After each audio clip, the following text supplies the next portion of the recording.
in the past, you'd worked in Russia, in various different parts of the world, but you do not see a whole lot of diverse teams coming together. But in UAE, it's a melting pot. Exactly. People from various different cultures. Is that correct? Exactly. So I was actually in my past career, I was the one going to the countries where I was the only foreigner or expat coming to visit or coming to work with the team. So, but primarily it was a Russian team, a Polish team, a Portuguese team. Here is one of the only places, you may have Singapore, which can be closed, where, it's a permanent setting where the whole team is diverse and you just live and work together the whole time.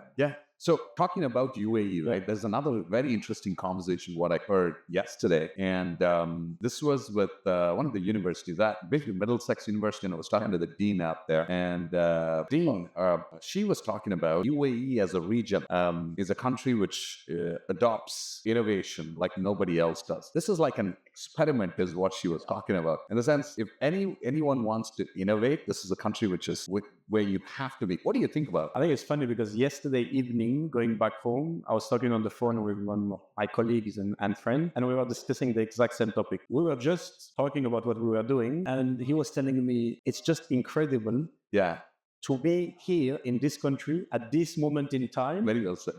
Where all of this is happening. And it's a country that's developing at 200 miles an hour. Everything is changing and everything is possible. So industries are coming up, and being created every day. The willingness to innovate, the willingness to transform the future, you can feel it and see it every day. And more importantly, everything is so easy for us and for everyone wanting to have an impact that makes, that environment very engaging for us. So if you go to more mature countries where everything is established, moving the needle is daunting. I mean, not everybody can do it. So you always have few people that manage to really crack it. Here, you just need to want it. Everything is possible. So, and being here at this time in UAE is just an incredible chance. And I also heard this is in the last year. I don't have the stats on top of my mind. I know stats about one particular country, but the general stats are the largest number of immigrants, largest number of people who moved into the UAE region was in the last 2 years, something of that. Yes, I mean, after COVID, I think we've seen a huge increase. What's also very interesting is as the country matures, you have the dynamic of people or the groups of people that are coming and settling is a lot more diverse also. So some groups of people or populations of personas that you may not have seen in the past, you start to see them. So I just give you an example with the booming ecosystem in tech. You start to see very bright minds and important startups from, for example, the Valley coming and establishing themselves here, or huge investors and some group of people that usually will stay maybe where they are and invest and do things remotely are settling their center of gravity here. So which is a big, for me, transformation. Awesome.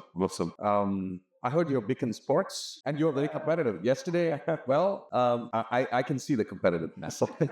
So Munir and I, with some of our friends and with our teams, we went for bowling. It was very, very competitive. He's very competitive. And I always see this in leaders who are in leadership roles in various forms of ways, very, very competitive. All right. So you know that I'm a big sports buff and I love sports. And I'm going to ask a little bit about what are the sports Munir plays. Let me take a guess. You play paddle. Oh, well done. Well done. So I will not ask you how you guessed it. How do I guess? Because we have a joke here. I mean, usually the ones who play paddle and not tennis or more difficult sports are the older and less fit people. So no, because it's an easy sport. That was not the intent. At least play as a leisure. The paddle is actually catching up in a big way. No, it does. And here, especially in UAE, I guess it's the same everywhere in the world. But in UAE, it's booming. I mean, we have paddle courts everywhere. Right. And we all play. We actually have one also in our office. So you have so why did you not pick up pickleball? Why did you pick up paddle? No, we tried it. It became quite a big thing here. And, everybody after work just go with colleagues and play paddle and friends. Easy to pick up as a sport, very fun. And the infrastructure here is amazing. So you find paddle courts everywhere. So we never tried pickle, to be honest. And how long have you been playing paddle? Now it's maybe 3 to 4 years. 3 to 4 years. And prior to that, were you playing any sport? So younger, I used to play, football and basketball in Europe. When I was a kid, I was mostly big on baseball, which is nice. Okay. Strange because in France, it's not a sport at all. But as a kid with a group of friends, I don't don't know why. We loved it and we used to play it. But now I'm primarily playing paddle and spending my weekends boating and fishing.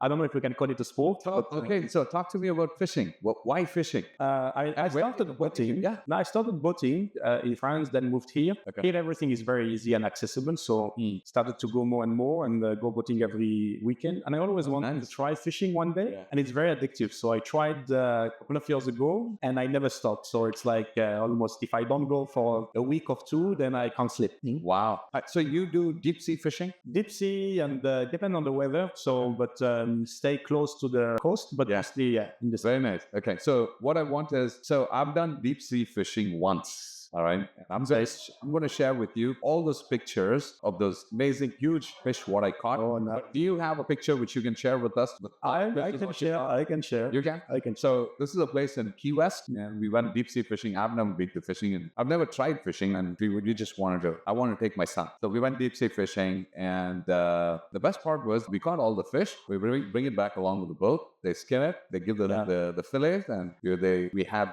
saw these restaurants out there and they barbecue it and they give it back to you. That was good. That is good. That is the best feeling. So usually what we do is we go early morning, we come back midday. And if we caught something, sometimes unfortunately we don't. On the way, you can stop at the port here, and there is a big fish market. Yeah, it's quite nice. They, clean it, cook it for you, and then you bring it home and eat it with the family. So perfect. So it has do you go with your family as well, or you go by yourself? I go with friends and by myself. Sometimes with family. Unfortunately, I'm the only one passionate about it. Family, so they don't follow me that much on the boat. Understand. And talking about your family, you've got 3 kids. 3 kids. Yeah, 3 kids.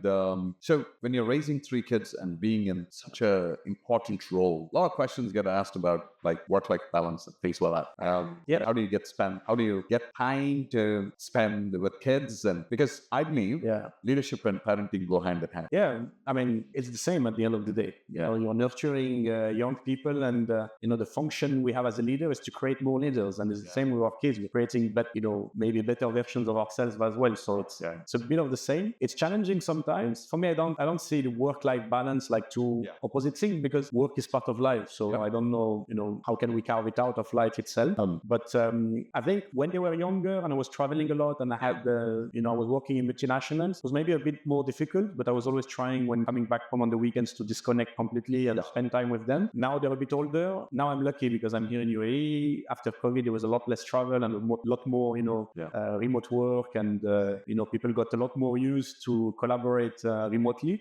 So I travel a lot less and I spend a lot more time there. You always try to manage both, but not in opposition, basically. Trying to incorporate work in life and life in work. So it's maybe a bit more seamless. Very nice. Very nice. Talking about young talent, there are incredible number of institutions right here in UAE. There's a lot of local talent, Emirati talent, which is coming out of schools, colleges, and universities. One thing which I wanted to understand is, are there opportunities for, how does the internship concept work here? Are there a lot of internships available in the marketplace? And what is 2 things which I want? First, how is the talent pool? Are they getting enough opportunities in internships? Because this is where innovation is happening, which means there's a lot of opportunities for interns. What is your take on that? If I compare with France, which is my main experience, let's say in terms of you having interns, it's a lot more developed, a lot more common to have different type of internships, and every company has a lot of interns. Here, I would say it's maybe less mature and less developed. You see in some companies, like the one I'm in now, we have a lot of interns, which is quite good, but I've worked in other companies where you barely see any interns opportunities. So I think it's a bit more difficult. It's developing a bit more now because we see a lot more young talents coming in the market, so a lot more young Emiratis graduating, and they need that first, contact with the enterprise world. Absolutely. And there is a big scheme, I don't know if you're familiar with the UAE, the NAFIS program,